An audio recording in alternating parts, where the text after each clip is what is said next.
जरांगे पाटील हजारो मराठा बांधवांसोबत अंतरवाली सराटीतून मुंबईकडे निघाल्यात। मराठा आरक्षणासाठी आरपारची लढाई असल्याचं त्यांनी यावेळी म्हटलंय।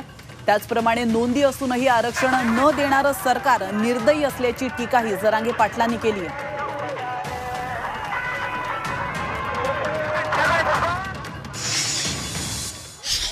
नोंदी न मिळालेल्या लोकांना आरक्षण देऊन सुद्धा टाकलं आणि माझ्या गोरगरिबांचे मराठ्यांचे पोरं मरायला लागले आणि तुम्ही त्यांना आरक्षण सुद्धा देऊ शकत नाही हक्काचं।